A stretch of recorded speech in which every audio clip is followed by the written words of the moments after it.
Nah, untuk selanjutnya kepada para peserta saya ingatkan jika sudah ada pertanyaan mulai ada yang menggelitik nih yang mau ditanyakan, silahkan segera dibuat di chat sambil kita mengikuti materi yang kedua yang akan dibawakan oleh Dr. Ahmad Kemal Harzif, spesialis obstetrik ginekologi konsultan. Nah, selamat siang Dr. Kemal. Beliau ini saat ini menjabat sebagai staf di Divisi Imunoendokrinologi Reproduksi Departemen Obgyn FKUI RSCM. Dia juga dokter ahli di 3 rumah sakit, RSCM, Rumah Sakit Ibu dan Anak, kemudian ada rumah sakit di Bekasi. Pendidikan beliau adalah untuk kedokteran umumnya atau dokter umum sampai ke subspesialisnya ada di FKUI. Tidak berlama-lama lagi, saya persilahkan untuk Dr. Kemal untuk membawakan topiknya dengan judul efek kanker pada organ reproduksi dan penanganannya. Jadi karena Dr. Kemal adalah dokter obgyn, ini lebih spesifik untuk anak survivor perempuan ya. Kepada Dr. Kemal kami persilahkan, Dok. Ya, terima kasih Dr. Dian sebagai moderator atas introduksinya. Pertama kali saya ucapkan terima kasih pada panitia yang sudah mengundang saya untuk bicara di webinar ini. Saya izin share screen. Ya. Jadi topik dari presentasi saya adalah kita ingin sedikit berdiskusi tentang efek kanker pada organ reproduksi dan penanganannya. Saya rasa ini hal yang cukup penting. Nah, jadi mungkin saya membuka sedikit tentang kanker itu.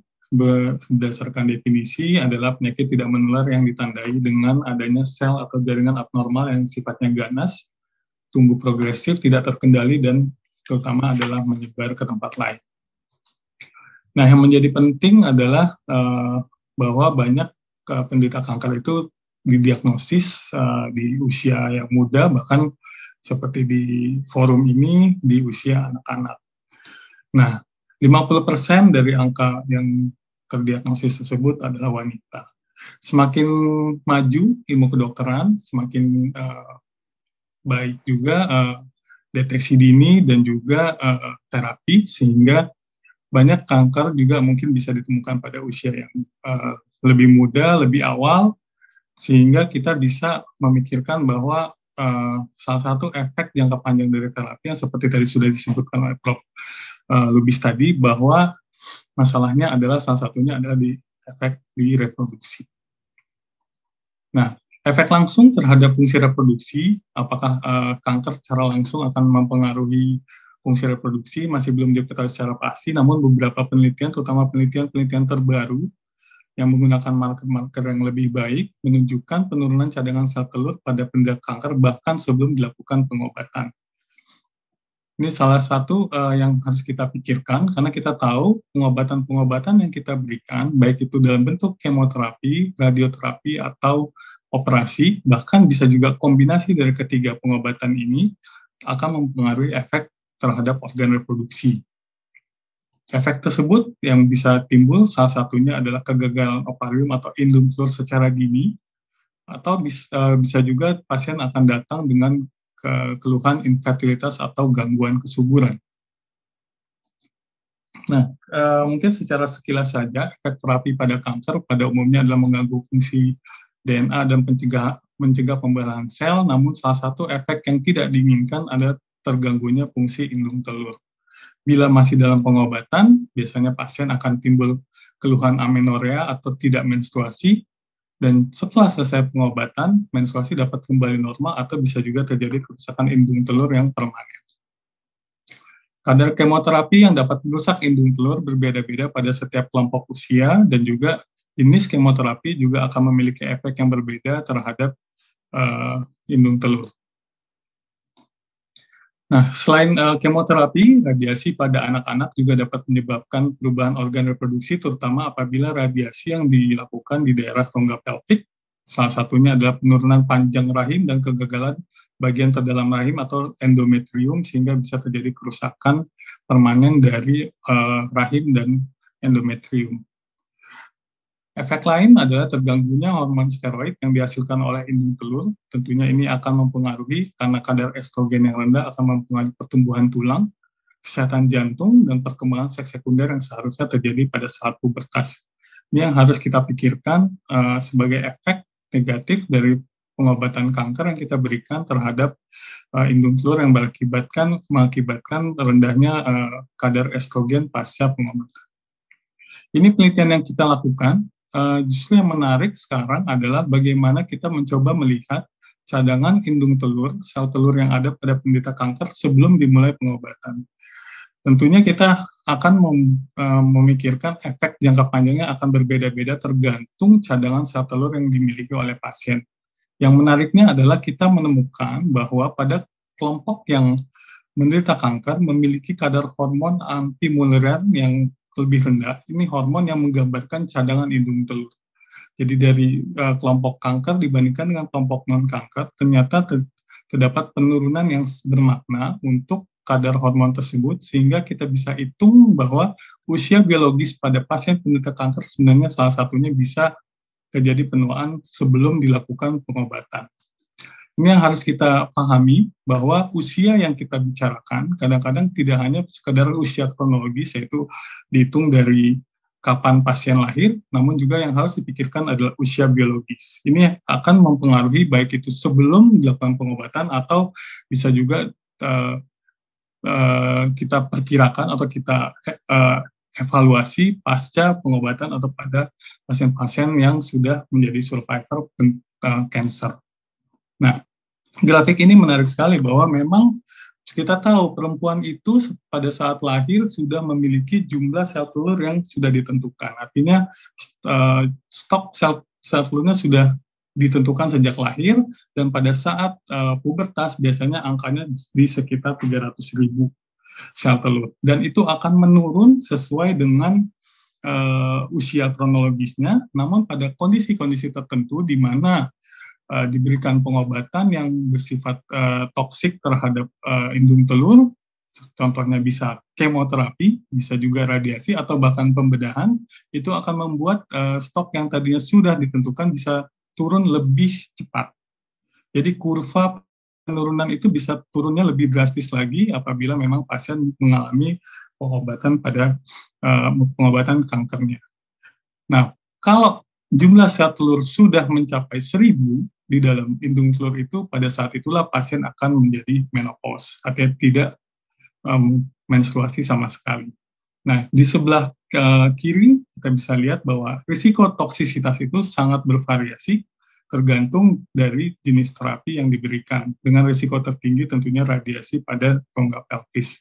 Sangat penting untuk kita lakukan penilaian sebenarnya secara individu. Artinya tentunya seorang perempuan yang memiliki sel telur yang lebih banyak saat lahir, tentunya apabila diberikan terapi kanker, dia tentunya masih ada kemungkinan tetap bisa subur pada jangka panjang. Namun kalau dia sebelum terapi sudah memiliki cadangan sel telur yang sudah rendah, mungkin pasien tersebut salah satu berisiko untuk terjadinya gangguan kesuburan, bahkan kegagalan ovarium atau indung telur yang timbul secara dini. Nah, yang penting diingat adalah kembalinya menstruasi pasca terapi bukan menjadi tolok ukur kesuburan. Jadi menstruasi itu hanya adalah penebalan dari endometrium atau dinding dalam rahim dan peluruhan bila tidak terjadi pembuahan. Namun itu sama sekali bukan menjadi satu-satunya tolok ukur kesuburan. Karena tolok ukur kesuburan selain dari menstruasi adalah jumlah dari sel telur dan juga kualitas dari sel telur. Tentunya itu yang harus dilakukan penilaian pada pasien-pasien yang menderita kanker di usia muda dan menjalani pengobatan yang membuat dia berisiko untuk terjadi penurunan fungsi kesuburan. Kita sekarang mengenal apabila pasien-pasien yang sudah kita perkirakan bahwa akan mengalami gangguan kesuburan akibat pengobatan keganasan atau kanker, ada beberapa hal yang bisa kita lakukan. Yang pertama adalah kita menyimpan beku atau kita memberikan obat. Yang paling sering mungkin sudah dipraktekkan sudah sejak lama adalah pemberian genera analog atau pengobatan menekan hormon. Ini salah satu opsi yang bisa kita berikan, biasanya diberikan tentunya pada pasien-pasien yang sudah mengalami pubertas gitu, untuk menekan fungsi ovarium, diharapkan jumlah sel telur yang terselamatkan bisa lebih banyak. Namun yang lebih spesifik lagi tentunya kita bisa menyimpan beku. Artinya dengan teknologi kedokteran sekarang, kita bisa menyimpan beku, itu baik dalam bentuk embrio atau mudigah, bisa juga menyimpan beku sel telurnya, atau kita bisa menyimpan beku dari indung telurnya sebagai tempat di mana sel telur itu disimpan. Saya coba masuk ke simpan buku embrio. Ini yang biasa sudah sangat lazim dilakukan. Embrio itu adalah mudiga atau hasil pembuahan sel telur oleh sel sperma. Nah, apa yang dilakukan? Tentunya kita akan mengambil sel telur yang ada di indung telur pasien, kemudian dibuahi dengan sperma, dan akan terbentuk embrio, dan akan kita simpan di suatu kontainer khusus dengan suhu minus 196 derajat Celcius. Tentunya syaratnya adalah ini sudah memiliki pasangan, ya, karena butuh pembuahan oleh sperma. Kalau kita berbicara pasien-pasien kanker anak, mungkin ini kurang cocok atau tidak cocok sama sekali, ya. Namun memang simpan buku embrio itu suatu teknologi yang sudah sangat terbukti tingkat keberhasilannya. Karena teknologi simpan beku embrio ini dilakukan secara rutin pada pasien-pasien menjalani prosedur bayi tabung. Karena membutuhkan proses pembesaran sel telur atau perangsangan sel telur, tentunya metode ini tidak cocok untuk pasien-pasien yang membutuhkan kemoterapi dan radiasi yang segera. Pada kondisi tertentu, contohnya pada kanker payudara atau kanker di endometrium atau lapisan terdalam rahim, ada kekhawatiran ada peningkatan dari progres penyakit, karena penyakit tersebut penyakit yang tergantung hormon estrogen. Ya, ini salah satu opsi yang bisa kita pikirkan untuk terapi. Opsi berikutnya, ini yang tadi saya bilang, langkah-langkahnya disuntik hormon, kemudian dilakukan pemantauan USG dan pemeriksaan darah secara berkala, kemudian sel reproduktor sel telur akan diambil untuk dibuahi dan dibekukan. Opsi berikutnya tentunya kalau pada pasien yang masih belum memiliki pasangan, kita menyimpan sel telurnya saja. Nah, namun memang angka keberhasilannya tidak sebaik embrio tadi, sedikit lebih rendah, karena sel telur itu lebih sensitif terhadap penyimpanan buku dibandingkan embrio. Jadi embrio atau mudigah tadi sangat stabil apabila kita lakukan pembekuan. Jadi memang kita harus ini menjadi opsi apabila pasien tersebut belum memiliki pasangan. Jadi sel telur itu akan diambil dan dibekukan. Kembali lagi karena untuk bisa mengambil sel telur itu kita memberikan suntikan hormon. Nah, ini tidak dapat dilakukan pada wanita yang membutuhkan kemoterapi dan radioterapi yang dijadwalkan segera. Karena proses untuk bisa mendapatkan sel telur, baik itu nanti untuk disimpan dalam bentuk sel telurnya atau dalam bentuk embrio, membutuhkan waktu sekitar 10 sampai 14 hari. Jadi tentunya simpan buku baik sel telur atau embrio itu menjadi salah satu opsi yang kita bisa lakukan apabila pengobatan kankernya bisa kita tunda untuk 2 minggu. Nah, pada kondisi yang tidak bisa ditunda, kemudian juga pada kondisi di mana pasien tidak mau dilakukan pengobatan hormonal untuk membesarkan sel telur, kita bisa menyimpan beku indung telurnya saja, karena disitulah tempat sel telur disimpan. Ya. Nah, kapan kita lakukan? Tentunya sebaik mungkin sebelum terapi kankernya. Kenapa? Ini bisa dilakukan setiap saat, artinya tidak membutuhkan proses hingga sampai 2 minggu untuk bisa kita dapatkan, untuk bisa dibekukan, dan sel indung telur itu sendiri relatif lebih tahan dingin dibandingkan sel telur oosit. Nah, kemudian yang dikhawatirkan adalah kemungkinan sel kanker kembali ke dalam tubuh. Itu yang menjadi masalah, yang mungkin menjadi faktor yang harus kita pikirkan. Cara mengambilnya memang karena letak dari indung telur itu di dalam rongga perut, biasanya memang membutuhkan tindakan pembedahan. Ya. Jadi ada alat teknologi di mana melakukan pembedahan yang aksesnya minimal dengan luka yang sangat kecil, itu 1 cm di daerah pusar dan kemudian 5 mm di daerah perut bagian bawah, untuk bisa mengambil baik itu sebagian dari indung telur atau keseluruhan. Karena indung telur itu ada 2, jadi kita bisa opsi untuk mengambil satu sisi atau hanya sebagian dari satu sisi tersebut. Kemudian bagian yang sudah kita ambil, kita simpan dalam bentuk lembaran-lembaran ini. Nah, di dalam lembaran ini isinya sel telur. Dan itu dalam kondisi yang stabil dan bisa kita simpan untuk jangka waktu yang cukup lama. Nah, apabila pasien sudah selesai pengobatan kansernya dan juga sudah dinyatakan bebas dari kansernya dan membutuhkan fungsi reproduksi, barulah nanti bagian dari yang kita simpan itu kita bisa kembalikan lagi, kita transplantkan lagi ke dalam badan pasien. Ya, biasanya kita masukkan kembali di sisi yang ke sisi sebelahnya, atau bisa juga apabila kita hanya mengambil sebagian, kita masukkan kembali ke sisi tempat kita ambil dahulu sebelum kita bekukan. Nah, ini menjadi salah satu opsi, terutama untuk pasien-pasien yang belum puber, karena tadi kalau untuk membesarkan sel telur tentunya membutuhkan pasien-pasien yang sudah puber dan juga pasien-pasien yang mau dilakukan pengambilan sel telur. Apabila tidak, opsi ini adalah menjadi opsi terbaik untuk penyelamatan fungsi kesuburan pada pasien-pasien dengan keganasan. Nah, ini yang sudah kita lakukan. Ini waktu itu kita ambil satu indung telur dari satu pasien dan kita potong-potong dalam bentuk potongan yang kecil-kecil dengan tebal hanya 1 mm. Kemudian kita simpan dalam suatu kontainer khusus, dimasukkan ke dalam cairan nitrogen cair untuk bisa kita simpan dan kita gunakan apabila memang kita perlukan. Nah, tentunya kalau kita menyimpan indung telur dari pasien-pasien dengan keganasan, yang menjadi syarat adalah kita menyimpan indung telur tersebut dari pasien dengan keganasan yang risiko penyebaran ke indung telurnya paling rendah.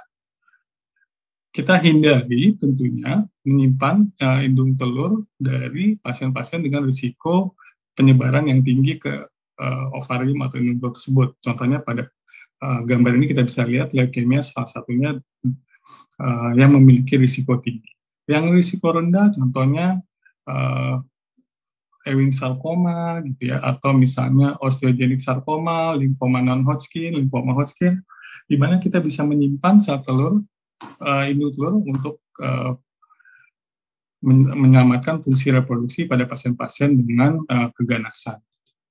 Nah, bagaimana memilihnya? Tadi dari 4 opsi, jadi 3 opsi yang melibatkan penyimpanan simpan beku, baik itu embrio, sel telur atau indung telurnya, dan terakhir dengan pengobatan penggunaan genera analog, kita menggunakan faktor-faktor ini sebagai penentu keputusan yang kita ambil ya. Nomor 1 adalah usia.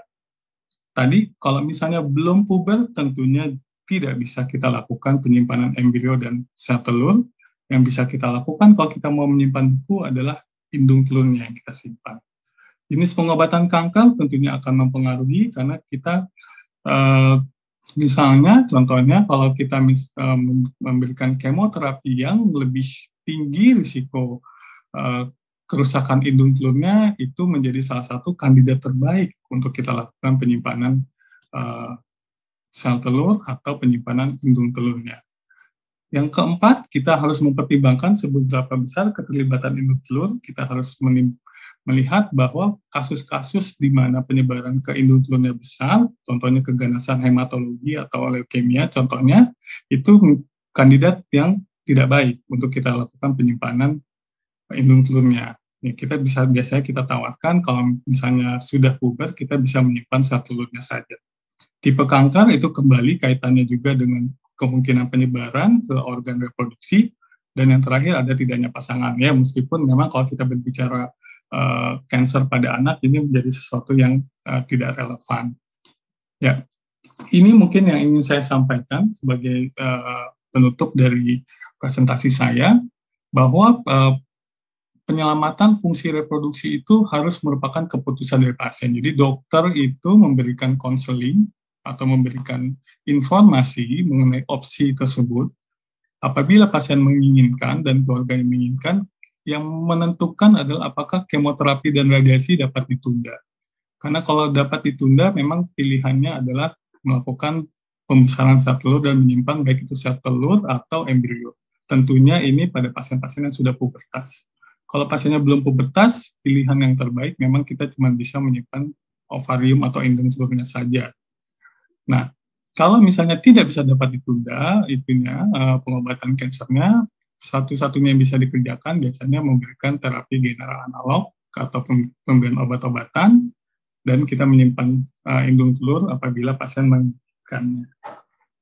Ya, sebagai kesimpulan, nomor 1, terapi kanker dapat berdampak pada kesuburan seorang wanita. Yang penting adalah fungsi reproduksi harus didiskusikan sebelum memulai terapi kanker. Pengalaman kita pernah mendapatkan konsultasi di mana pasien besoknya sudah mau di kemoterapi, namun baru didiskusikan tentang penyelamatan fungsi reproduksinya, penyelamatan suburannya, di mana pengobatan sudah sangat dekat, sehingga tidak banyak yang bisa kita lakukan. Akhirnya pasien tidak mau melakukan preservasi dari fungsi reproduksi. Nah, ini yang harusnya mungkin mulai kita tingkatkan, baik itu dari sisi dokter maupun dari sisi pasien dan keluarganya, untuk bertanya apakah ada efeknya dokter terapi saya terhadap kesuburan, adakah opsi-opsi yang bisa saya lakukan sebelum melakukan pengobatan kanker, dan mana yang bisa dilakukan tergantung dari ketersediaan alat, metode, dan juga pembiayaan. Metode menjaga kesuburan pada pasien kanker, terutama kita bisa bagi jadi 2, baik itu menyimpan beku maupun dengan obat-obatan. Yang disimpan beku bisa dalam bentuk embrionya, sel telur, atau indung telurnya sekaligus. Nah, ini yang harus didiskusikan dengan dokter yang menangani kansernya, dan apabila perlu dikonsultasikan ke dokter spesialis obstetrik ginekologi, dokter kandungan, yang terutama yang sudah melakukan pendidikan khusus di bidang kesuburan. Ya, terima kasih atas waktunya. Wassalamualaikum warahmatullahi wabarakatuh. Waalaikumsalam warahmatullahi wabarakatuh. Terima kasih kepada Dr. Kemal. Ini materinya sangat menarik. Ini suatu hal yang baru juga bagi kita mungkin ya, untuk membuka wawasan bahwa ada loh untuk menjaga atau menyelamatkan kesuburan sebelum kita melakukan kemoterapi.